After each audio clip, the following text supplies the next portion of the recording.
जिन्नात वाला केस ठीक किया, आज वो बच्ची बॉम्बे में सेटल है। अरे वाह। हाँ, मतलब ये ऐसे कई कई उदाहरण हैं। क्या करती थी कि जैसे मैंने एक बच्ची का देखा कि उसके सिर की चोटी काट ली उसने, वो कई आत्माओं के दर्शन किए हमने, बड़े बड़े साधु संतों के दर्शन किए जिनकी हाइट 12-12 फीट थी। जुम्मा है कि आपकी अच्छी सैलरी हो, आपका बॉस हमेशा खुश रहेगा आपसे, तो आपका पैसा बढ़ता चला जाएगा, है ना। कि लाल किताब में क्या उपाय दिया हुआ है शॉर्टकट में? शुक्र की है तो आपका शुक्र प्रज्वलित हो जाएगा और आपका जो है मनचाहा साथी, मनचाहा प्यार सफलता के आपके कदम चुमेगा। ये जो बेवफाई है वो नीच के शुक्र के कारण से। लाल किताब पर विस्तार से चर्चा करने के लिए हमारे साथ में गणेशाचार्य कैलाश नागर जी गुरुजी हमारे साथ मौजूद हैं, जिन्होंने लगभग 50 साल की तपस्या की है। 8 साल की उम्र में हिमालय पर्वत पर चले गए, वहाँ पर तपस्या की और उसके बाद में उन्होंने जाना जीवन अध्यात्म क्या है। आज हम उनसे सिर्फ और सिर्फ लाल किताब के बारे में बात करेंगे। गुरुजी, ये लाल किताब क्या है? आजकल बहुत चलन में है, ट्रेंडिंग में, हर एक व्यक्ति लाल किताब के बारे में जानना चाहता है। क्या ये लाल किताब? ज्योतिष से इसका क्या संबंध है? देखिए, एक समय ऐसा था कि जब भगवान सूर्य देवता जी स्वयं इतने, आप जानते हैं कि ज्योतिष में प्रमुख ग्रह अगर सब ग्रहों के राजा हैं तो कौन है? सूर्य भगवान। जब राजा को ये लगा कि मेरी प्रजा को बहुत अच्छे से रहना है दुनिया में, और कलयुग में जाकर के लोगों को छोटे से छोटे उपाय के द्वारा कैसे बड़े बड़े काम हो जाए, सरलता मिल जाए, सोया हुआ भाग्य जाग जाए, नौकरी, पेशा, शादी, विवाह, जीवन में सुख दुख की जो घड़ियां उनको ठीक कर दूं, तो उन्होंने इस अरुण संहिता के नाम से इस ग्रंथ की रचना की थी, जिसको हम आज लाल किताब के नाम से जानते हैं। क्या बात है! मतलब भगवान सूर्य को पता था कि कलयुग में जो मानव होगा वो शॉर्टकट की तरफ भागेगा। निश्चित रूप से, क्योंकि आप देख रहे हैं हर मनुष्य को शॉर्टकट चाहिए। हाँ। और ये कल युग है, कल पुर्जों का युग। हम जो भी बात कर रहे हैं वो भी कल पुर्जों से बात कर रहे हैं। हाँ। तो भगवान सूर्य को मालूम था कि ये कल पुर्जों का युग है, तो यह छोटे छोटे उपायों से ही जीवन का भाग्य का निर्धारण होगा और उससे उनका भाग्य खुलेगा। तो भागदौड़ भरी जो जिंदगी है उसमें कैसे आप शॉर्टकट, जो हमारे टोटके रहते हैं, हम इसको टोटके बोल सकते हैं। हाँ, बिल्कुल। टोटके से हम कैसे हमारे जीवन को आसान बना सकते हैं? गुरुजी, मैंने सुना है कि लाल किताब में हर तरह के टोटके हैं। यदि हम अभी बात करें, अभी लेटेस्ट में वैलेंटाइन डे गया है, बहुत सारा पढ़ा भी हमने, रिसर्च भी किया, तो एक सबसे कॉमन सवाल लोगों का आता है कि प्यार में असफल हो जाए तो क्या करें? तो क्या भगवान ने, सूर्य भगवान ने इसका भी टोटका दिया है? बिल्कुल दिया है, क्योंकि उनको मालूम है कि यदि किसी की पत्रिका में शुक्र कमजोर है तो उसको प्यार में सफलता नहीं मिलती। अब शुक्र कमजोर है तो उसे बहुत सारे उपाय दिए हैं, जैसे उसे परफ्यूम लगाना चाहिए, है ना, खूब अच्छा इत्र नहीं, परफ्यूम लगाना चाहिए, उससे वो शुक्र, और वो भी कौन सा लगाना चाहिए, उसकी पत्रिका में शुक्र कहाँ बैठा है, उसके लिए हमें पत्रिका देखना पड़ेगी या उसका फेस रीडिंग करना पड़ेगा कि उसका शुक्र कहाँ बैठा। लेकिन बहुत आसान से उन्होंने और तरीका दिया कि 8 नीले रंग के फूल ले लो आप, और वो गंदे नाले के पास जाकर के जमीन में गाड़ के आ जाओ और कहो कि मेरा सूर्य, मेरा शुक्र जागृत हो जाए, तो आपका शुक्र वहां पर, क्योंकि राहु शुक्र को दबा के रखता है, और गंदी जो नाली है वो राहु की है, और नीला फूल जो है वो राहु का है, और आपने उस मिट्टी में दबाया वो शुक्र की है, तो आपका शुक्र प्रज्वलित हो जाएगा और आपका जो है मनचाहा साथी, मनचाहा प्यार सफलता के आपके कदम चुमेगा। क्या बात, क्या बात है! वैसे हम देखा जाए तो ज्योतिष में शुक्र ग्रह को बलवान करने के लिए बहुत सारे मंत्र का भी उपाय किया जाता है, बहुत सारे नग्न भी बताए जाते हैं, लेकिन ये बहुत ही शॉर्टकट है जो लाल किताब में दिया गया। लेकिन ये कितना कारगर है, ये कैसे, इसके पीछे का विज्ञान क्या होगा? जैसे मैंने भी बताया आपको कि नीला रंग किस चीज का है, वो राहु का और शनि का प्रतिनिधित्व करता है। हाँ। अब ये 2 ग्रह अगर सो जाए किसी की पत्रिका में तो शादी होने देंगे क्या? और राहु तो चाहेगा नहीं कि कोई भी मनुष्य बहुत अच्छे से, क्योंकि वो तो विपरीत अवस्था में चलता है, हमेशा उल्टा चलता है। अब जो उल्टा चलेगा वो सुलटा कैसे होने देगा? सीधी सी बात है, वो सीधा होने ही नहीं देगा आपका काम। अब जब सीधा नहीं होने देगा तो शुक्र के पास जाए हम, और शुक्राचार्य राहु के देवता हैं, राहु केतु राक्षस हैं। हाँ। और शुक्र इनके आचार्य हैं। तो अब आचार्य की शरण में हमें जाना पड़ेगा। अब जब आचार्य की शरण में गए शुक्र महाराज की, तो वो मिट्टी के कारक हैं, और वो गंदी जगह जैसे मैंने बताया नाली है, वो वहां पर कौन है? राहु राहु महाराज महाराज। है ना। आपने नीला रंग ले लिया, और शनि का हाँ। और राहु का भी, हाँ। और वहां पर शुक्र के अंदर जमीन में दबा दी और रहस्य हो गया। शुक्र रहस्य में चला गया, और जब शुक्र रहस्य में चला जाता है तो जो चीज आपको मिलना नहीं है वो आपके पास कहीं से भी ढूंढती हुई आएगी, ये पक्की गारंटी है। अच्छा, ये तो आपने शुक्र का उपाय बता दिया, लेकिन अब ये कैसे पता किया जाए कि कुंडली में शुक्र कमजोर है, शुक्र ग्रह कमजोर है, ये कैसे पता किया जा सकता है? देखिए, अब किसी की भी कुंडली में यदि शुक्र सूर्य के साथ बैठ जाए तो निश्चित मान के चलो कि शुक्र कमजोर हो गया, कि सूर्य का इतना तेज है, इतना प्रताप है कि वो छोटे छोटे ग्रहों को अस्त कर देता है, तो यहाँ शुक्र अस्त हो जाता है। अब अस्त हुआ ग्रह आपके जीवन में उदय कैसा करेगा सब चीजों का? सही बात। तो एक तो इसके कारण से ये हो गया। अगर किसी की पत्रिका में अगर 6 नंबर जहां लिखा है वहां पर शुक्र बैठा है तो समझ लो ये कन्या राशि में शुक्र बैठ गया। अब कन्या राशि का शुक्र नीच राशि में चला गया। अब जब नीच का शुक्र चला गया तो प्यार में सफलता नहीं मिलेगी, शादी में सफलता नहीं मिलेगी, आप किसी भी स्त्री के साथ पूर्ण रूप से व्यवहार करेंगे उसके साथ धोखा मिलेगा आपको, और आप हाथ मलते हुए रह जाएंगे। आपको लगेगा मेरी किस्मत में क्या है कि मैं जिसको चाहता हूं वो मुझसे थोड़ा दूर चला जाता है। तो ये जो बेवफाई है वो नीच के शुक्र के कारण से। ये बेवफाई तो अभी एक्चुअली में ट्रेंडिंग वाला टॉपिक भी है, लेकिन अब ये इसको यदि देखें टेक्निकल रूप से तो आपने सारी चीजें बता दी है, कुंडली के अनुसार बता दिया, लेकिन एक आम तौर पे लाइफ में एक व्यक्ति है वो कैसे पहचान सकता है, किन चीजों का इशारे से पहचान सकता है कि उसका शुक्र कमजोर है?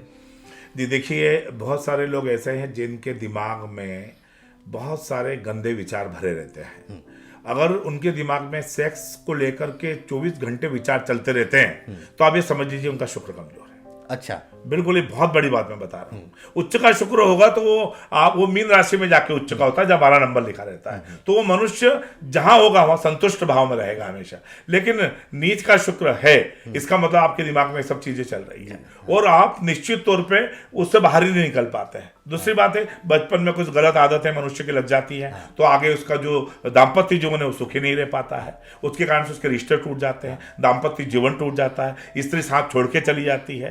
क्योंकि भगवान ने जो ये पुरुषत्व और स्त्रीत्व का जो भाव दिया है वो शुक्र से तो है ही सही, और शुक्र से शुक्राणु है, और शुक्राणु है तो संतान है, और संतान है तो आपकी आबादी आगे बढ़ेगी, आपकी जनसंख्या बढ़ेगी, और आप कहेंगे मेरे कुल में उन्नति हो गई, कुल में वृद्धि हो गई। क्या बात है, क्या बात है। बहुत बहुत आसान भाषा में आपने पूरे इसको समझाया, सरल तरीका है, सरल तरीके से। अच्छा, ये तो एक टॉपिक हो गया। अब हम इसमें एक बात ये भी करते हैं कि आज हर एक व्यक्ति डिप्रेशन का शिकार है। कोई भी व्यक्ति मेहनत नहीं करना चाहता है, शॉर्टकट अपनाना चाहता है, शॉर्टकट में कभी सफलता नहीं मिलती है, निराश हो जाता है, डिप्रेशन में चले जाता है, आत्महत्या कर लेता है। तो ये क्या रीजन रहता है, कौन से ग्रह इसके पीछे रहते हैं कि व्यक्ति को सफलता नहीं मिलती है? पहली, दूसरा वो डिप्रेशन में इस कदर उस पर हावी हो जाता है कि वो जिंदगी को छोड़ मौत को गले लगाने के लिए आतुर होता है। देखिए, ये मौत को गले लगाने वाली बात आपने कही, ये तो बहुत गंदी बात है, क्योंकि ऐसे लोग जो अपने जीवन की लीला को स्वयं समाप्त करते हैं उनको 84 लाख योनियों में भुगतना पड़ता है। भूत, प्रेत, पिशाच, डाकिनी, शाकिनी, ये सारी योनियां हैं जो लोग अधोगति को प्राप्त होते हैं, जो अपने हाथ से, चाहे वो फांसी के फंदे से जुड़ जाएं, जहर खा लें, पानी में डूब जाएं, ऐसे लोगों के जो विचार होते हैं उनको पहली बात तो ये कि ये करना महाशास्त्र में बहुत बड़ा अपराध माना गया है, और आपके 7 पुश्तों तक किसी को शांति नहीं मिलने वाली है, और आपको स्वयं को तो 84 लाख योनि में भटकने के बावजूद मनुष्य की योनि मिल जाए या कोई जीव की योनि मिल जाए बहुत मुश्किल है। लेकिन ये क्यों होता है, आपने सवाल किया। इसके पीछे क्या क्या लॉजिक होता है कि उसको उसी तरफ ख्याल आते हैं और उसको वो मतलब अप्लाई करने लग जाता है? देखिए, पहला तो ये कारण है कि यदि आपकी पत्रिका में ग्रहण योग लगा हुआ है। अच्छा, ध्यान से सुनिएगा सब लोग। ग्रहण योग 2 कारणों से बनता है। एक सूर्य के साथ यदि राहु आ जाए, और एक चंद्रमा के साथ राहु आ जाए, या चंद्रमा के साथ केतु आ जाए, या सूर्य के साथ केतु आ जाए। अब चंद्रमा के साथ जब राहु आता है तो चंद्रमा हमारे मन का कारक ग्रह है। हमारे क्या कहा है शास्त्र में, वेद में, चंद्रमा मन का कारक है। अब जो मन का कारक ग्रह है उसके साथ कौन बैठ गया? राहु। जो कि डिप्रेशन में लाने वाला ग्रह, जो उल्टा चल रहा है। चंद्रमा 15 दिन बढ़ता है, 15 दिन घटता है। जैसे समुद्र की लहरें आती जाती हैं, ऐसे चंद्रमा का प्रभाव हमारे शरीर पे होता है। और आपको बता दूं मैं कि चंद्रमा हमारा पड़ोसी ग्रह है पृथ्वी का। अब जो पड़ोसी होगा उसका असर तो पहले ही आएगा, पहले पड़ेगा, है ना। हमारा बच्चा यदि पड़ोसी के घर में जाकर गाली सीख के आता है तो बोलता है अरे वहां मत जाना, तो अरे वहां गाली सीख के आ गया। तो ये पड़ोसी का असर हमारे यहाँ सबसे पहले आता है। तो चंद्रमा हमारा पड़ोसी पृथ्वी का। अब हमारे शरीर में 75% पानी है, पृथ्वी पर भी उतना ही पानी है। अब जब चंद्रमा ज्वार भाटा लाता है इतने बड़े समंदर में, तो हमारी बॉडी में नहीं लाता। तो जब अमावस्या का समय होता है तो मनुष्य अपना आपा खो देता है, डिप्रेशन में चला जाता है, निगेटिविटी आ जाती है। आज तो मैं अपनी जीवन की लीला समाप्त करूं, ऐसा जरा सा सदमा लगा नहीं कि वो उसको 10% के सदमे को 100% बना लेता है। अच्छा। और वो इस तरह की गंदी हरकतें करता है कि वो अपने आप को खत्म करने की कोशिश करता, क्योंकि वो चंद्रमा के साथ राहु है, सूर्य के साथ राहु है, ये ग्रहण योग बैठ गया है। तो ये जो चंद्र राहु की युति है, सूर्य राहु की युति है, इससे मुक्त होने के बहुत अच्छे उपाय भी हैं। अगर आप, पहली बात तो यह है कि जब आपका ग्रहण योग हो तो सूर्य भगवान को नित्य आपको जल चढ़ाना चाहिए। जिसको ग्रहण लगा रहा है ग्रह, उसका दान करना चाहिए। जैसे राहु ग्रहण लगा रहा है तो उसका दान करो, और सूर्य को ग्रहण लग रहा है तो सूर्य की पूजा करो। क्या बात है। ये बड़ा आसान सा, बहुत ही आसान वो है। और दूसरा ये है कि अब ये आत्महत्या वाले मैटर बहुत बढ़ रहे हैं, बहुत बढ़ रहे हैं। जैसे बच्चे हैं क्लास में सफल नहीं हो पाए, पढ़ाई में नहीं है। अभी जैसे कोटा में बहुत सारी घटनाएं देख रहा हूं मैं कि बच्चे बहुत ज़्यादा, क्योंकि माँ बाप का प्रेशर भी है। तो मैं माँ बाप से भी निवेदन करना चाहता हूँ कि भाई आपका ये जो लाल या आपकी जो ये लाडली है, अगर ये रहेंगे तो आगे जीवन में सब कुछ कर लेंगे। यही नहीं रहेंगे तो उनको इतना प्रेशर मत दो कि आपको ये करना है, इतने परसेंटेज लाना है। उनको गति दो, उनको अच्छे संस्कार दो, उनको भगवान से जोड़ो, उनको ग्रहों से जोड़ो, उनको सूर्य से जोड़ो, चंद्र से जोड़ो, मंगल से जोड़ो, हमारे वेदों से जोड़ो। हमारी गीता अगर पढ़ लेंगे ना तो कभी सुसाइड का ख्याल ही नहीं करेंगे। क्या बात है। बस यही एक जो आपने बात बताई कि गीता यदि पढ़ने लग जाएंगे, बच्चों को गीता के संस्कार देंगे, तो मुझे नहीं लगता है कि कोई भी व्यक्ति, कोई बच्चा हो, बड़ा हो, बुजुर्ग हो, युवा हो, वो संघर्ष से हार के गीता का आत्महत्या की तरफ जाए। राहुल जी, गीता का यही उद्देश्य है जी। जब अर्जुन डिप्रेशन में जा रहा था, आप समझिएगा, आपने डिप्रेशन की बात कही कि जब अर्जुन डिप्रेशन में जा रहा था कि नहीं मेरे हाथ पांव धुज रहे हैं भगवान, हे कृष्ण मैं कैसे युद्ध करूं, मैं नहीं मार सकता, मेरे चाचा, मेरे ताऊ, मेरे दादा दादी, मैं कैसे मार सकता हूं इनको। तो डिप्रेशन में जा रहा था, तो भगवान ने कहा कि मैं गीता प्रकट करता हूं। तो ये डिप्रेशन से बाहर निकाल के लिए जो अर्जुन को कृष्ण ने बाहर लाकर युद्ध के लिए प्रेरणा दे दी, तो जीवन भी एक युद्ध है, हमें लड़ना चाहिए, ना कि हार मानना चाहिए। मतलब कुल मिला के एक छोटा सा, या मतलब हम ये आप बताना चाह रहे हैं कि यदि डिप्रेशन में यदि कोई व्यक्ति जाता है तो उसे गीता पढ़ना चाहिए। गीता पढ़ना चाहिए। इसके अलावा बहुत अच्छा सरल तरीका ये है कि आप पानी के पास जाइए। अच्छा। और अगर पानी के पास नहीं जा पा रहे तो अपने घर में एक छोटा सा आप फाउंटेन लगाइए, जो कि नॉर्थ ईस्ट के कॉर्नर में हो, और उसका पानी लगातार, उसकी मधुर ध्वनि आप सुनते रहे। अच्छा, वो कान में वो आपके कान में, तो वो आपके डिप्रेशन को दूर करती है। अच्छा। झरने जब आप जाते कितना उमंगता आती है। और जब उमंग होगी वहाँ डिप्रेशन कैसे होगा, हो ही नहीं सकता। तो एक तो ये कर सकते हैं, बहुत अच्छा तरीका। दूसरा तरीका ये है कि आप राग मॉलकॉन्स, हमारे यहाँ जो राग दिए हैं शास्त्रीय संगीत में, उसमें राग मॉलकॉन्स जो है वो सुसाइड के थॉट से दूर कर देता है। अच्छा। तो आप गूगल में सर्च कर लें राग मॉलकॉन्स में कौन कौन से गाने हैं, आप वो गाने लगा लीजिए, वो गाने सुनते जाइए। उससे शनि भी अच्छा होता है। अच्छा। राग के राग से हमारे ग्रह का भी बहुत गहरा संबंध है।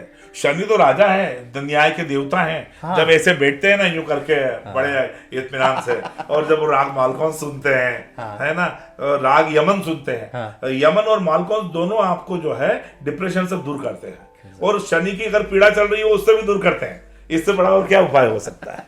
छोटा सा घर बैठे लगा लो, सर्च करो, आज तो गूगल आपके हाथ में। बिल्कुल सही है ना। अच्छा, एक नौकरी एक बड़ी समस्या है। बहुत सौ को नौकरी नहीं मिलती है, बहुत सौ को नौकरी में आए दिन कुछ न कुछ समस्या आती है, और बहुत सौ की नौकरियां चली जाती हैं। क्या इनके पीछे भी ग्रहों का कुछ संबंध है? और यदि है तो उन्हें कैसे हम पावरफुल करके इन समस्या से निजात पा सकते हैं? देखिए, इसमें नौकरी में सबसे बड़ा यह है कि आपका एक तो धन क्षेत्र वो शुक्र के जुम्मे है कि आपकी अच्छी सैलरी हो। तो अगर आपका शुक्र मजबूत है तो सैलरी बहुत अच्छी होगी आपकी। आपका गुरु मजबूत है तो आपका ज्ञान बिकेगा। ज्ञान बिकेगा। है ना, आज के दौर में तो वही हो रहा है, जो दिखता है वो बिकता है। जो दिखता है। तो गुरु अगर बलवान है आपका, सूर्य बलवान है, तो आपको यश मिलेगा नौकरी में। आपका बॉस हमेशा खुश रहेगा आपसे। और सूर्य कमजोर है तो बॉस हमेशा कुछ न कुछ करता रहेगा। या कि आपके सहकर्मी लोग जो हैं वो भी कुछ न कुछ करते रहेंगे कि इस आदमी को यहाँ से निकाल के कहीं और जगह भेज दो। तो षड्यंत्र का शिकार हो जाएंगे आप। अच्छा। और आपको यश नहीं मिलेगा। तो उसके लिए बहुत आसान तरीका है कि एक नारियल आप अपने घर में एक लाल कपड़े में लपेट करके उसके ऊपर 7 कोड़ी, और कोड़ी भी होना चाहिए 20-20 दांत की। 7 कोड़ी 20 दांत की उस नारियल के साथ लाल कपड़े में लपेट के रख लीजिए और एक चिट्ठी छोड़ दीजिए कि मेरा जॉब अच्छा रहे, मेरे जॉब में कोई खतरा ना हो, मेरा अचानक ऐसा नहीं हो जाए कि कल से मत आना। ऐसा कोई कह दे तो भगवान मुझे आप कृपा करना। और एक कुलदेवी के नाम पे नारियल रखाया जाएगा। तो आपकी कुलदेवी आपके कुल के अंदर कभी भी ऐसा मौका नहीं आने देगी। और वो जो कौड़ियां हैं ना साहब, वो आपको माया जोड़ी कोड़ी कोड़ी आपने सुना होगा। तो आपका पैसा बढ़ता चला जाएगा, है ना। तो ये नौकरी का एक तो ये आधार है। दूसरा ये है कि समुद्र स्नान जरूर कर लेना चाहिए। जिनको लगे कि मेरी नौकरी में बहुत बाधा आ रही है, उनको एक बार समुद्र स्नान कर लेना चाहिए। वो कितनी नदियों का संगम है समुद्र में। तो आप जब डुबकी लगाएंगे तो आपके सारे के सारे ग्रह बलवान हो जाएंगे। अरे वाह। ये समुद्र स्नान से नौकरी, 9 ग्रह का मतलब पूरा का पूरा बल समुद्र के अंदर है। अच्छा। हाँ, इसलिए वो समुद्र है। समंदर ही समंदर, यहाँ से वहां तक समंदर ही समंदर। और जिसमें जो समा जाए वही समंदर। सब लोगों को समा जाए। अच्छा गुरुजी, ये जो आपने बताया अभी कि नारियल का आपने जो उपाय बताया है, एक मन में एक छोटा सा सवाल है कि हमने नारियल पे जो उपाय बताते समय आपने बोला कि चिट्ठी हमारे को लिखना है। हाँ। इसका क्या संबंध रहता है? ये चिट्ठी कौन पढ़ता है? ये कैसे भगवान तक पहुंच जाती है? बिल्कुल। देखिए, जैसे है ना, पहले आपको याद होगा लोग बोलते थे हिचकी चलती थी, तो बोले कोई याद कर रहा है ना। हाँ। ठोकर लगती है, कोई गाली बक रहा है। हाँ। करते हैं ना ऐसे। बिल्कुल। तो जब हमारे यहाँ पहले का जो ये था, ये बड़ा समुद्र शास्त्र का है ये चीज है। अच्छा। तो जब आप ईश्वर को अंतरात्मा से, मन से, देखो क्या होता है, बिना रोए माँ भी दूध नहीं पिलाती है ना। बिल्कुल। आपको ईश्वर को बताना पड़ेगा व्हाट इज माय प्रॉब्लम, मेरी समस्या क्या है। तो देखो चिट्ठी कुलदेवी के नाम कि माँ मेरी जॉब, मेरी नौकरी सुरक्षित रहे। अब ये मत सोचो कि जॉब शब्द आ गया तो देवी को पढ़ना नहीं आता होगा। देवी ने जिसने आपको बना दिया, ये 2 आंखें दे दी, 1 नाक दे दी, 2 कान दे दिए है, जिसने आपको बोलने की ताकत दे दी, वो देवी क्या नहीं समझती है। तो जब आप चिट्ठी लिखते हैं तो वो चिट्ठी का मतलब यह है कि वहां शुक्र आपका बलवान हो गया। अच्छा। शुक्र को लिखा हुआ चाहिए। तो जो कागज है वो बुध है, बुध ग्रह। जो आपने कलम लिखी वो महाकाली है, दुर्गा देवी है ना। आपने जब अक्षर लिख दिए तो वहां पर आकर के गुरु उदय हो गए। पहला अक्षर जब लिखवाते तो बोले गुरु अच्छा है इसका, है ना। जिसकी हैंडराइटिंग अच्छी होती है मतलब इसका जुपिटर बहुत अच्छा है। तो ये 3 ग्रह आपके वहां पर बलवान होने लग गए अपने आप ही। और वो नारियल क्या करता है, समंदर के किनारे पैदा होता है। तो सारे समुद्र का जो अच्छा रस है वो समुद्र अपने अंदर रखता रहता है, ऊपर से कठोर, अंदर से नरम। और आपकी जो समस्या है वो सीधे लक्ष्मी तक पहुंचाता है। क्यों? कि उसका नाम है श्री फल, मतलब लक्ष्मी का फल। अब समझ लीजिए, बस इतनी सब सारी कहानी खत्म। बिल्कुल सही बात। अच्छा, ये जो उपाय जो होते हैं ना, अक्सर क्या होता है कि कुछ लोग होते हैं इस पे सवाल उठाते हैं। मैंने इसीलिए पूछा कि इसका क्या महत्व है, कैसे संबंध है। तो आपने बहुत अच्छे से इसको ग्रहों से भी जो नाता है वो भी बताया। फिर आपने ये भी बताया कि किस तरीके से जब माँ दूध तभी पिलाती है जब बच्चा रोए। तो हमारी कुल देवी को भी हमारी समस्या तो हमें बताना पड़ेगी। बिल्कुल सही बात है। अच्छा, ये तो हमारा नौकरी की बात हो गई कि लाल किताब में क्या उपाय दिया हुआ है शॉर्टकट नौकरी के लिए? हाँ, बहुत अच्छा उपाय यह है कि जैसे आपका व्यवसाय नहीं चल रहा हो, आपकी नौकरी नहीं चल रही हो, तो आप 100 ग्राम के करीब सुरमा लीजिए। अच्छा। आंखों में डालने का जो सुरमा आता है, हाँ, हाँ। 100 ग्राम। हाँ। और सुनसान जगह पे जाइए हाँ। और जमीन में उसको गाड़ दीजिए। अब ये ध्यान रखना है कि जिस हथियार से आप गड्ढा खोदोगे वो हथियार आपको वहां ना छोड़ना है ना साथ लाना है, उसको बीच में छोड़ के आना है। अच्छा। जैसे आप गए, आपने गड्ढा खोदा, आपने सुरमा दबा दिया, अब आप चले आइए और बीच रास्ते में वो जो भी हथियार से आपने जो भी गड्ढा आपका खोदा, गंतव्य है उसके बीच में। उसके बीच में और छोड़ के आ जाइए। और बिल्कुल देखिए वो सुरमा क्या है, कहते ना कि तुम बड़े सुरमा हो क्या। तो जो हमें सुरमा बना दे हाँ। वही सुरमा है, वही सुरमा है ना। उस सुरमा का मतलब यह है कि वो राहु का है और शनि का है। ये दो ग्रह जब मिल जाते हैं तो निश्चित रूप से नौकरी में बहुत तकलीफ आती है। शनि बड़ा स्लो चलता है, 2.5 साल एक राशि में रहता है, राहु 18 महीने रहता है और उल्टा चलता है। तो इन दोनों को सीधा करने के लिए, शनि की स्पीड बढ़ाने के लिए, और जो गड्ढा है वो गुप्त है, वो शुक्र है। शुक्र क्या है फिर? लक्ष्मी, सौंदर्य। तो लक्ष्मी आए हमारी, इसके लिए इन दोनों ग्रहों का वहां दफन कर रहे हैं, दफना रहे हैं। और दफना दिया तो ये दोनों ग्रह तो दफन हो गए, शुक्र जीवित हो गया। अब शुक्र जहां है वहीं लक्ष्मी लक्ष्मी है साहब। कैसे ही माया का ही खेल है, माया का खेल है पूरा। तो यहाँ माया बन जाएगी, माया बन गई। ये इसके पीछे रीजन है। अच्छा, ये नौकरी भी बता दी। अब लेकिन व्यापार व्यवसाय में वृद्धि करना हो, माया पैसा, हर जगह पैसा पैसा पैसा करते, कैसे बढ़ाया जाए? देखिए इसमें वैदिक उपाय भी है, लाल किताब के भी उपाय है। दोनों उपाय। वैदिक उपाय यह है कि अगर आपको लगता है कि लक्ष्मी प्रसन्न नहीं हो रही है, व्यापार नहीं चल रहा है और पैसे की आमदनी आ रही है, बरकत नहीं मिल रही है, लेकिन पैसा भी नहीं आ रहा है, पैसा भी। तो ऐसी परिस्थिति में श्री सूक्त का पाठ करना चाहिए वैदिक में। वैदिक, ये भगवान शंकराचार्य ने रचाया है इसको। और श्री का मतलब वही लक्ष्मी, लक्ष्मी। सूक्त, उसमें उक्तियां हैं, उक्तियां। कैसे माँ लक्ष्मी की हम आराधना करें माँ प्रसन्न और हो। माँ प्रसन्न हो जाए। गंधद्वाराम दुराधर श्याम नित्य पुष्टाम करिष्णीम ईश्वरीम सर्वभूतानाम तामी हो पय्यम श्रीम। ये महालक्ष्मी के 16 मंत्र हैं। उसकी अगर मनुष्य हर पूर्णिमा को अग्नि में 16 आहुतियां देता है, कमल गट्टे को घी में डुबा लीजिए और एक एक मंत्र से, ज्यादा नहीं बने तो ओम श्रीं महालक्ष्मी नमः, ओम श्रीं महालक्ष्मी नमः, ऐसे 16 कमल गट्टे 16 बार अग्नि में छोड़ दीजिए। लक्ष्मी कभी आपका साथ नहीं छोड़ेगी। ये हुआ वैदिक उपाय। अब आप लाल किताब की बात करें, शॉर्टकट में लाल किताब में आप जो अनार होता है वो अनार को पूरा खोल लीजिए और उसके अंदर थोड़ा सा केसर रख दीजिएगा। और केसर रखने के बाद में वो महालक्ष्मी के मंदिर में आप भेंट कर दीजिएगा। और अगर हो सके कि एक छोटा सा सिक्का भी साथ में चांदी का आप रख दो, और रखने के बाद वो अनार और वो केसर तो वहीं रख दीजिए, लेकिन वो जो चांदी का सिक्का है वो आप अपने साथ लेके आइए और अपने धन तिजोरी में रख दीजिए। कभी भी आपकी बरकत समाप्त नहीं। मेरे ख्याल से 2 मिनट का भी उपाय नहीं 2 है। मिनट का जरा सा है साहब, आपने जानना है। अनार लिया, खोला, आपने सिक्का रखा, केसर रखा और अर्पित किया। और अच्छा, अर्पित करने के बाद वो सिक्का लेके आना है, क्योंकि माँ का आशीर्वाद मिल जाएगा, आशीर्वाद मिल जाएगा। तभी तो उस पे माया आएगी आपकी। रुका हुआ पैसा मिलेगा, पैसा मिलेगा।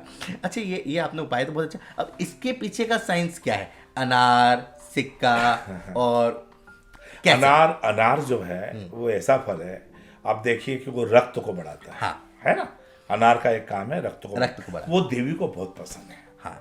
माँ भगवती को अनार की आहुति बहुत, कई बार तो हम बड़े बड़े यज्ञ करते हैं उसमें पूर्णाहुति अनार से कर देते हैं। अच्छा। तो रक्त दंती का, माँ का जब क्रोध आता है तो उसके दांत जो है वो लाल हो जाते हैं, क्योंकि वो रक्त को पी जाती है, जिससे रक्त बीज को मारा, है ना। तो माँ को एक तो ये पसंद है कि उसने मेरे पसंद की चीज यहाँ भेंट कर दी। रक्त दंतिका के रूप में अनार भेंट कर दिया। अनार लक्ष्मी का फल है। अनार से मतलब क्या हम कहना चाहें कि माँ प्रसन्न हो गई? सबसे अनार से माँ प्रसन्न हो गई कि जो जिस माँ के होंठ आपने लाल कर दिए, वो माँ आपकी तिजोरी को माला माल कर देगी। दूसरा अनार लक्ष्मी का फल है। लक्ष्मी। केसर जो है वो भी गुरु और शुक्र दोनों का प्रतिनिधित्व करती है। अच्छा। और जब आपने उसके ऊपर रखी तो वो जो अनार है वो लाल रंग का और केसर है हल्की से केसरिया रंग की, ये जब दोनों रंग मिलते हैं साहब तो शुक्र भगवान प्रज्वलित होकर के आपके जीवन में जैसे स्वर्ण मुद्राएं प्राप्त होती है, ऐसे स्वर्ण मुद्राएं प्राप्त होने लगती क्या बात। ये बड़ा सरल सहज उपाय है। अच्छा, और इसमें आप जो है ना शुक्र ग्रह को भी आप बलवान कर रहे हो, उन्हें भी प्रसन्न कर रहे हो और माँ लक्ष्मी को भी प्रसन्न कर रहे हो, तो भैया सफलता तो 101% शुक्र ही लक्ष्मी है, लक्ष्मी ही शुक्र है। अच्छा, ये आपने उपाय बहुत अच्छा बताया। अच्छा, मुझे ये बताइए ना कि कुछ लोग होते हैं जिन्हें रहता है कि नहीं विवाह नहीं हो रहा है, समस्या आ रही है, या कुछ लोगों का विवाह होकर टूट गया है, तो क्या कारण है और कैसे मनाया जाए, किन भगवान को मनाया जाए और क्या टोटके किए जाए कि विवाह भी हो जाए और जिनका विवाह टूटने की कगार पे वो जुड़ जाए। बिल्कुल, बहुत सारे हमने उपाय किए लोगों के, और आज कई 100-200 तलाक के केस यहीं पर भगवान की कृपा से ठीक हुए हैं और उपायों से ठीक हुए हैं। ऐसा चमत्कार परमात्मा माँ भगवती और गणेश जी ने किया है। तो इसमें क्या होता है, ये देखना चाहिए कि यदि गुरु कमजोर है या आपका शुक्र कमजोर है या आपके पति या पत्नी स्थान में राहु बैठ गया है, केतु बैठ गया है, और या उच्च का शुक्र बैठ गया है, याद रखिएगा जिनकी पत्रिका में 12 नंबर पे शुक्र 7वें घर में यानी कि लग्न से 7वां नंबर है, वहां बैठ जाए तो आप समझ लो कि आपके दाम्पत्य जीवन में एक रिश्ता आएगा, दूसरा आएगा, तीसरा टूटेगा, ये होते ही रहेगा। कई लोगों को 5-5 पत्नियां, 5-5 पुरुष हमने देखे जीवन में। तो इसका सबसे आसान तरीका ये है कि आप रात को सोते समय 5 मूली अपने सिर के नीचे रख के सोइए। कितनी मूली? 5 मूली। और सुबह मंदिर में जाके दान कर दीजिए। अब ये मूली क्या है? ये केतु का फल है और राहु का भी फल है, क्योंकि जमीन के अंदर होती है, रहस्य में होती है। और जो हरियाली है वो मर्क्यूरी यानी बुध ग्रह। अब बुध जहाँ है वहाँ हरा ही हरा है। तो आपके जीवन में जो सब ग्रह सो गए हैं उनको ये जगा देगा।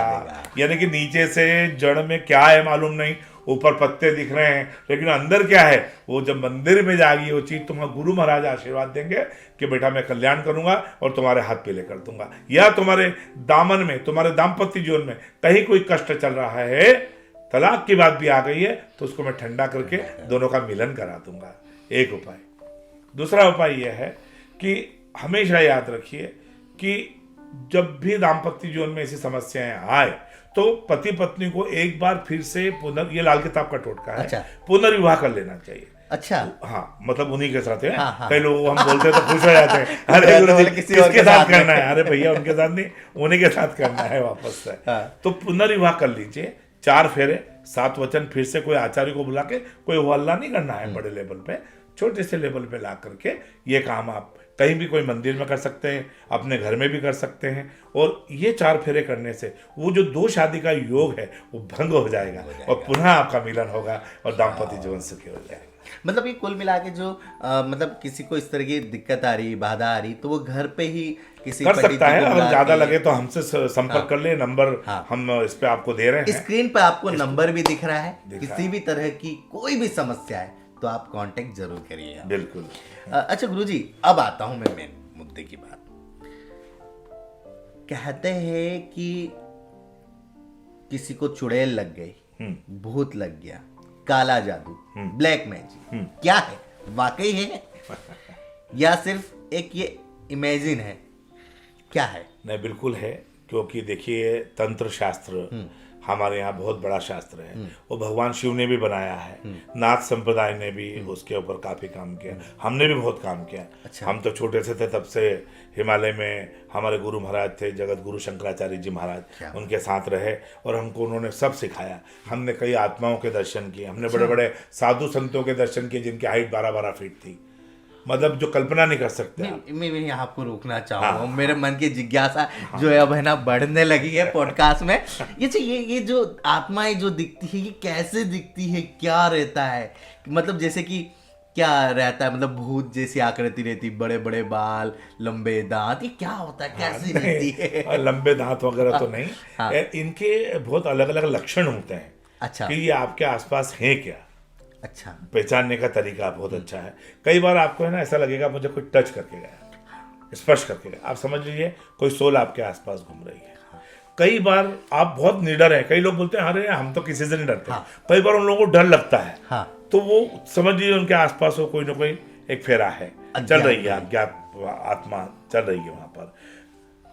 आत्माएं जो वही होती हैं जो कहीं न कहीं एक्सीडेंट में मर जाती हैं, पानी में डूब के मर जाती है, बिजली गिरने से मर जाती है, और उनके परिवार ने यदि उनकी नारायण नागबली नाम की एक पूजा होती है जो कि पूर्ण मुक्ति को प्राप्त करवाती है उस सोल को, उस आत्मा को। अगर वो नहीं करवाते हैं तो सोल भूत, पहले भूत योनि में, फिर पुरुष की बात है, भूत योनि में, फिर प्रेत में, फिर पिशाच में। अच्छा, भूत योनि तक तो उसको पता है, प्रेत, पिशाच, ये 3 योनियां रहती 3 योनियां हैं। ये आकस्मिक मौत के या फिर कारण किसी भी मौत के कारण, या किसी ने मार दिया हो, किसी को जहर देकर, गोली से मार मतलब दिया, अकारण जो मौत हुई है उसमें ये वाली पूजा अति आवश्यक क्योंकि है। पूर्णायु प्राप्त नहीं हुई ना उसकी, हाँ, वो अल्पायु में चला अल्पायु में चले गए। अब वो पूर्णायु नहीं हो तो जो बाकी की उम्र है वो तो ऐसे गुजारना ऐसे पड़ेगा गुजारनी उसको, है ना। तो ये भूत योनि में क्या होता है, मनुष्य को मालूम रहता है कि मेरे रिश्तेदार कौन है। अच्छा, प्रेत में आते आते भूलने लगता है। तो आपने देखा होगा, खबर पढ़ते होंगे कि बस गिर गई दूल्हे सहित खाई में, दूल्हा दुल्हन मर गए। आपने देखा होगा, बिल्कुल, मंडप में आग लग गई, हाँ। दूल्हा दुल्हन जल गए, जल गए, शादी में बारात वापस लौट गई, दहेज के मामले को लेके झगड़े हो गए, आपस में माराकुटी हो गई, लोग झगड़ते हैं। या जिसके परिवार में आकस्मिक रूप से दुर्घटनाएं बहुत सारी होती हुई कि सड़क पे अच्छे भले जा रहे हैं और अचानक से कोई जानवर आ गया, गाड़ी पलट गई, कोई 2 लोग चले गए। या जिनके परिवार में ऐसा लगता है कि किसी को ऐसी बीमारियां आ रही है जिसका इलाज नहीं है, जैसे कैंसर है, टीबी है, ये बीमारियां भी भूत प्रेत पिशाच के कारण से आती अच्छा, है। बिल्कुल, मेरे पास एक केस आया था, हाँ। अलीराजपुर झाबुआ जिले का, वो बच्ची आज भी है। तो वो कैसा था कि एक जिन्न आता था रात को 12 बजे, अच्छा, और उस बच्चे के पास में संसर्ग करता था, संभोग करता था, और वापस चला जाता था। लेकिन सुबह तक उस बच्चे के शरीर पे बहुत सारे निशान पड़े हुए मिलते थे। तो उन्होंने कहीं करा होगा, फिर यहाँ पे एक लोकल में ठाकुर साहब थे, उनको पता लगा कि यार वो गुरुजी ऐसा मामला है। तो हमने कहा बुलाओ भाई, हमने बुलाया, तो निकाला हमने, तो इतने आलपीन निकाले मुंह में से, बालों का गुच्छा निकाला, फिर उसको बुलाया। तो उसने कहा मैं यहाँ पर बड़वानी करके एक जगह है, वहाँ पर एक जीन फैक्ट्री थी, उस फैक्ट्री के अंदर आग लग गई थी, उसमें हम जल गए थे। तो मेरी एक बच्ची है, मेरी औरत और एक मैं हूँ, और हम इसके ऊपर लग गए, मेरा दिल आ गया इसके ऊपर। भूतों का भी दिल आ जाता है। हाँ, अब क्योंकि दरअसल क्या है, जैसे हमारी सोच है, हाँ। ऐसे उनकी एक ही सोच है कि खराब करना है। अच्छा, कुछ अच्छी योनि भी होती है जो लोगों का अच्छा भी करती है। बहुत सारे लोग होते हैं जो बहुत अच्छा भी करते हैं। बहुत सारी योनियों से हम बात करते हैं, जैसे यक्षिणी है ना, यक्षिणी मेरे साथ रहती है हमेशा। अच्छा। उनसे मैं बात करता हूँ और अच्छे काम करवाता हूँ उनसे। अच्छा। यहाँ पे काम करती है लोगों के। आप कभी उन लोगों से भी मिलेंगे, इंटरव्यू करेंगे तो बताएंगे अरे वाह, कि कैसे कैसे चमत्कार हुए हैं। एक आध दो चमत्कार, जैसे कि एक इंश्योरेंस कंपनी के बहुत बड़े नाम नहीं लूंगा उनका, क्योंकि बहुत बड़े डायरेक्टर है और भोपाल में पोस्टिंग थी। और अचानक से ऐसा हुआ कि उनके बेटे का फोन आया मेरे पास कि पिताजी को मृत घोषित कर दिया है, और डॉक्टर ने कहते घर ले जाओ, और रो रहा था बहुत जोर जोर से। हमने कहा यार तुम एक काम करो, मैंने यक्षिणी से पूछा क्या करना है, बोले उनके वजन के बराबर अंदाज से वहाँ तालाब होते हैं, तो किसी भी तालाब में कोयले डलवा दो बोले आप। उनने तालाब में कोयले डाले और वो बैठ गए, और डॉक्टर आश्चर्य, और वो आदमी है। तो ऐसे अरे बहुत चमत्कार माँ भगवती गणेश जी की कृपा से होते हैं। साधनाएं मेरी बड़ी बलवान है, उनके माध्यम से होते हैं। उन साधनाओं के माध्यम से लोगों का मैं इलाज भी करता हूँ। भूत प्रेत पिशाच डाकिनी शाकिनी, अब स्त्रियों में वही डाकिनी शाकिनी चली जाती है, चुड़ैल जिसको बोलते हैं। भूत पिशाच जो है वो पुरुषों में चली पुरुषों में, और डाकिनी शाकिनी जो है वो डाकिनी शाकिनी, ये सब महिलाओं में चलती है। तो ये बहुत मैंने देखी, मोटी मोटी जंघाओं वाली औरत। और वो औरतें क्या करती थी कि जैसे मैंने एक बच्चे का देखा कि उसके सिर की चोटी काट ली उसने, वो बच्चे को नहीं मालूम है बेचारी, वो खेल रही है, और अपनी जांग में रख ली उसने, और उस बच्चे से फिर वही काम कराती थी सारे जो चाहती थी। वो केस यहाँ पर ठीक किया, वो जिन्नात वाला केस ठीक किया, आज वो बच्ची बॉम्बे में सेटल है। हाँ, मतलब ये ऐसे कई उदाहरण है भगवान के। अच्छा, जब आप बात करते हैं तो किस तरीके से बात होती है, क्या क्या पल होता है, क्या क्षण होता है? दरअसल उनकी और हमारे बीच में एक भाषा है जो ना हिंदी में है ना संस्कृत में है। अच्छा। हाँ, उनकी अपनी एक लैंग्वेज है। हाँ। वो लैंग्वेज हमें सिखाई जाती है। हाँ। उनसे बात करने। अच्छा, एक सवाल और यहाँ पे आया, जैसे कि क्या होता है, किसी की मौत हुई, ठीक है, अब मान लीजिए कि खुदा ना खास्ता यदि उनको भूत वो मिलती है योनि, तो जिसकी मौत हुई उसे हिंदी आती है ना, तो वो भूत भी हिंदी में ही बात करता होगा। अब लेकिन कोई एक ऐसी है कि जिसे अरबी हो और उसकी मौत हो गई, तो क्या वो जब बात करता होगा तो अरबी, वो उस भाषा में बात करेगा। अरबी में? मैंने मांडव में केस किया। हाँ। मांडव में मेरे एक शिष्य की होटल है। हाँ। और उस होटल में एक सोल बहुत दिनों से थी। हाँ। उन्होंने मुझे नहीं बताई। कहा यार गुरुजी अपने को यहाँ पूजा करना है। हम चले गए पूजा करने पूरी टीम लेके। अब रात को जिस कमरे में सोए उस कमरे की लाइट बंद हो रही है, पलंग हमारा आड़ा टेढ़ा हो रहा है, सब होता होता है तो देखा खिड़की में एक लाल रंग का एक आदमी, बिल्कुल अंग्रेज। हाँ। क्योंकि मांडव के जमाने में अंग्रेजों की छावनी रही है, तो वो बार बार कर रहा है। फिर मैंने बातचीत की, उसने अंग्रेजी में बातचीत की। अच्छा। और उसने कहा कि मेरी मृत्यु कैसे हुई। अच्छा। उसने कहा कि मुझे धोखे से नकाबपोश लोगों ने मार दिया था। हाँ। तो फिर वहां मैंने उसको बोला, जो बंदा था, उसका भी नाम नहीं लूंगा क्योंकि हाँ, नहीं, सबके नहीं, अपनी नाम प्राइवेसी किसी का है। मत लीजिए। तो उसको बोला तो उसने फिर उसकी शांति करवाई। अच्छा। उसके बाद में वो क्या चली है होटल, और उसके बाद में आप देखो वहाँ आज भी नज़ारे भगवान के चलते रहते हैं। तो ऐसा कई है जैसे आपने कहा। तो दूसरा मैं सऊदीया जाता हूँ, मतलब दुबई, मस्कट, ओमान। हाँ। तो मैंने वहाँ दुबई में भी सोल्स देखी है। अच्छा। तो वो जैसा अगर वो इंडियन है या पाकिस्तानी है हाँ। या अन्य भाषा का, तो वो तो हिंदी समझ लेते हैं। हाँ। उर्दू भी हिंदी जुबान जैसी हो जाती है, लेकिन अरबी नहीं समझ में आती, तो वहाँ लोकल लोगों की मदद लेना पड़ती है मुझे। अच्छा। और फिर करा तो मैंने। जैसे जब वो कहते होंगे तो वो अरबी में जब बोलते होंगे तो आप उसको ट्रांसलेट के लिए किसी को बताते होंगे हुबहू कि ये हाँ बिल्कुल, मैंने बोला कि ये ऐसा ऐसा है। जैसे एक केस आया था मेरे पास वहाँ का कि एक आदमी को लगातार एक घर लिया उन्होंने नया, और उसमें कुछ बीमारियां लग गई नया घर लेते ही। अब वो बीमारियां लग गई तो हमने कहा कि भाई ये घर में कुछ दोष है और उस कोने में दोष है, तो यहाँ पे रात को आप कुछ मिठाई और नमकीन चीज़ें रख देना। रखी, दूसरे दिन गायब हो गई, वो मिली नहीं उनको। तो उनका भरोसा हो गया क्योंकि वो मतलब वो थोड़ा अलग धर्म को मानने वाले थे। तो फिर उनको लगा कि नहीं कोई बात तो है ऐसी कि जहाँ पे काम हो सकता है। फिर मैंने उस सोल को बुलाई, फिर 2 ट्रांसलेटर रखे साथ में। अच्छा। उनकी बात उनने मुझे बताई। हाँ। तो मैंने फिर क्या करा, अपनी जो फ्रीक्वेंसी होती हाँ। है उसको थोड़ी बढ़ाना होती अच्छा। है, और फिर जो व्यक्ति होता है उसके आज्ञा चक्र को जीवित करके उसकी बात को वहाँ पर ट्रांसफर कराई जाती है। तो उनसे आपस में फिर वो द्विभाषीय जैसी बातें हुई, तो समझ में आया कि ये क्या मामला है। तो एक पेड़ का मामला था जिसके अंदर बहुत सारी ऐसी चीज़ें थी जिनको वहाँ कर दिया गया था कुछ गंदी विद्याओं के द्वारा। उनको फिर मैंने निकाल दिया, और उसके बाद में वो बहुत अच्छे हो गए और आज बहुत खुश हैं, और भगवान की कृपा है। अच्छा, जब ये आपको पता चल जाता है कि इन पे कुछ खराब आत्मा भूत इनसे जुड़े हुए, तो उनकी आप फिर कैसे उनसे बचाते हैं? क्या मतलब उनसे वचन लेते हैं, या वो जो बोलते हैं उनकी मनोकामना पूर्ण करते हैं, क्या करते हैं? देखिए सबसे बड़ी बात है, कोई भी जिंदगी में कोई भी योनि में चला जाए, कोई किसी को जानबूझकर परेशान नहीं करना चाहता। ये बिल्कुल कटु सत्य है। अच्छा। शाश्वत सत्य है। वो किसी और के अधीन होते हैं कि उनकी योनि ये दे दी है। तो भूत है तो प्रेत उसके ऊपर कंट्रोल करेगा, प्रेत है तो उसके ऊपर पिशाच कंट्रोल करेगा, डाकिनी है तो उसके ऊपर शाकिनी कंट्रोल करेगी। मतलब ये सब जो कंट्रोल करेंगे वो लोग उससे काम करवाते हैं। और फिर बहुत सारे जान लोग हैं दुनिया में, जानकार लोग हैं, वो भी उनको कंट्रोल करके उल्टे पुल्टे काम कराते रहते हैं। आपने देखा हो ना कई बार पहले के जादूगर होते थे जो कि तांत्रिक किसी, विद्या से हाँ, जो मैं किया शाहजहाँपुर जिले में एक गाँव है सुंदर सी करके, उस गांव की बात बताता हूँ कि वहाँ पर एक जादूगर आया और वहाँ पर एक हलवाई की दुकान थी, उनके यहाँ 10 किलो जलेबी बनी थी। उसने ऐसी ऐसी जलेबी वहाँ से गायब करके जहाँ सब बैठे थे वहाँ खड़ी कर दी उसने। ये मेरी आंखों का सामने का किस्सा है। उससे मतलब ये हाँ। तो पहले ये जान तो क्या होता है, ये अपने कंट्रोल कर लेते हैं उन चीज़ों का। जैसे वो सोल है तो और उससे बुलवा लेते हैं। अच्छा। हाँ, कई के घरों में नोट गायब हो जाते हैं, आज भी केस आते हैं। हाँ। अच्छे भले पैसे तिजोरी में रखे हैं और गायब हो जाते हैं। अच्छा। तो ये जो लोग हैं कुछ ऐसे जो इनसे काम करवाते हैं बेचारी आत्माओं से, वो नहीं चाहती कि वो बुरा करें।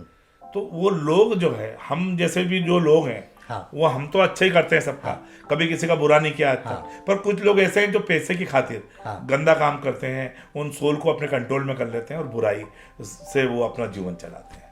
तो उनके परिवार में कोई ज़्यादा लंबा समय रहने वाले लोग नहीं है जो ऐसा गंदा काम करते हैं, उनको भी समझ लेना चाहिए। हाँ मुझे थोड़ा सा और अब क्यूरियोसिटी बढ़ने लगी है। अच्छा, ये जो सा आत्मा भूत प्रेत, अब एक कहता है शमशान की विद्या, वो क्या होता है? देखिए, शमशान विद्या ऐसी होती है कि आप जब कोई किसी की कामना लेकर जाते हो, जब आपको लगे कि चारों तरफ से रास्ते बंद हैं, कलयुग के अंदर है ना, ये द्वापर त्रेता सतयुग में भी होती थी, पर तब बड़े सात्विक तरीके से होती थी। कलयुग में यह तंत्र का युग है। हाँ। तंत्र है, ये तंत्र है जिस माइक से हम बात कर रहे हैं, है ना, ये जिस पे रिकॉर्डिंग चल रही है ये तंत्र है। तो ऐसे कुछ तंत्र ऐसे होते हैं जो शमशान भूमि में होते हैं और वहाँ पर बहुत सारे साधक साधनाएं करते रहते हैं, तो वहाँ पर कुछ सोल होती हैं ऐसी है। तो जब आप जलती हुई चिता में कुछ आहुतियाँ डालते हैं तो आप उन लोगों के कष्ट को दूर करने के लिए वहाँ पर उस चिता में अघोर तंत्र बोलते हैं इसको, अघोरी तंत्र, वो आप वहाँ करते हो। और जो अघोर तंत्र करने वाले बहुत सारे लोग हैं दुनिया में जो करते रहते हैं, अभी भी करते हैं, जो मृत शरीर की खोपड़ी में से कुछ खाते रहते हैं, कुछ अपनी ही वोमिटिंग करके फिर से वो कर लेते हैं। तो ये उगड़ विद्या वाले, हाँ, ये बहुत लोग हैं। क्योंकि ये क्या है, ये मैंने दरअसल पढ़ा था ये, हाँ, मुझे उस समय मुझे लगा, मैंने कहा कि ये क्या चीज है, लेकिन अब थोड़ा सा और मैं जानना चाह रहा हूँ। ये दरअसल वही लोग हैं कि जो यही काम करते हैं, उन्होंने जन्म ही इसीलिए लिया है। अच्छा, हाँ, तो ये भगवान शिव ने अलग अलग तरह के तंत्र दिए हैं, है ना। डमरू तंत्र है जैसे, है ना, डमरू बजेगा आरती में तो अलग है, और वो किसी और स्थान पे जाके बजाओगे तो एक अलग तंत्र की बात करेगा। अच्छा, है ना। ऐसे ही दत्त भगवान हुए, तो दत्तात्रेय तंत्र, उन्होंने तंत्र दिए बहुत सारे कि अगर ये समस्या है तो इसके लिए ये उपाय करो, अगर ये समस्या है तो इसके लिए उपाय करो। उन मंत्रों को सिद्ध करना पड़ता है। ऐसा नहीं है कि आपने बस मंत्र ले लिया, तो 1.25 लाख 1.25 करोड़ उन मंत्रों की साधना करना पड़ती है। उसके बाद में उनका यज्ञ करना पड़ता है, फिर यज्ञ में वो देवता जो आप प्रसन्न करना चाहते हो वो आपको आशीर्वाद देने आता है, फिर आपको कोई वो प्रसाद के रूप में कोई चीज़ देता है, उसके माध्यम से आप फिर लोक कल्याण की बात करें।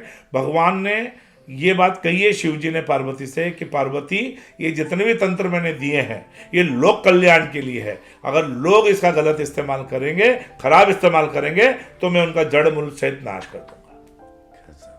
तो ये समझना चाहिए मनुष्य को। बहुत सारे तंत्र हैं, कोई एक तंत्र नहीं है, कई कई तरह के तंत्र हैं और उनके अलग अलग प्रभाव हैं, अलग अलग उपयोग हैं, अलग अलग मंत्र की साधनाएं हैं और सिद्धियां हैं।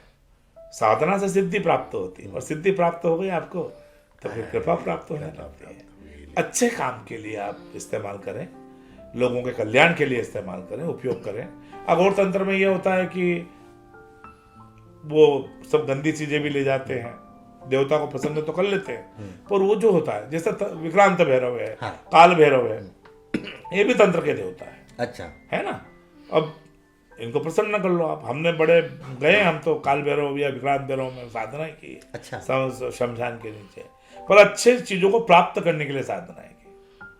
हमें एक गणपति जी का मंत्र साधना करना था, तो उतिच्छ गणेश मंत्र की साधना करना थी। मंत्र की साधना, मंत्र गणेश जी का था, फिर आपने किया। तो गणेश जी भी तांडव जब करते हैं ना तो शमशान में ही जाना पड़ता है। बिल्कुल सही बात। शिव भी जब तांडव करते हैं तो फ्लाई कर देते हैं तीसरा नेत्र खोल के। तो जहाँ नष्ट हो रही चीजें, जहाँ पर ये ज्ञान मिल रहा है कि यहाँ पर समापन है जीवन का, और यहीं से जीवन की उत्पत्ति भी है, बस वही तंत्र के बीच का मामला है। क्या बात है, क्या बात है। तो गुरुदेव जी आपको बहुत बहुत प्रणाम। और आज हमने बहुत कुछ आपसे सीखा है, बहुत कुछ जाना है, और उम्मीद है हमारे दर्शकों ने भी बहुत सारी मतलब आपसे टोटके भी सीखे होंगे, बहुत सारे खोया प्यार पाने के लिए आपने बहुत सारे उपाय बताए, बहुत सारी चीज़ें बताई है। जो हमने टॉपिक लिया है ये एक समुद्र है, इस समुद्र में जितनी गहराई में जाएंगे इतना आपको हीरे मोती सोने चांदी सब चीज़ें निकलेगी। तो अभी हम बस धीरे धीरे डीप में आए हैं, अंदर तक अभी जाना बाकी है। तो बने रहिए आप हमारे साथ में। ये तो हमारा पहला टॉपिक है, पहला अध्याय है। दूसरा अध्याय भी होगा, उसमें हम बात करेंगे सिर्फ और सिर्फ शमशान की जो विद्या होती है उस बारे में बात करेंगे, अघोरी विद्या, ब्लैक मैजिक, इसको और विस्तार से और अंदर से जानने की कोशिश करेंगे। तब तक आप बने रहिए हमारे साथ। और हाँ, YouTube पे लाइक करें, कमेंट करें, सब्सक्राइब करें चैनल को, और बेल आइकॉन दबाना ना भूलें, क्योंकि आने वाले 100 एपिसोड आपकी ज़िंदगी में बहुत ही इंपॉर्टेंट है। धन्यवाद। अच्छा।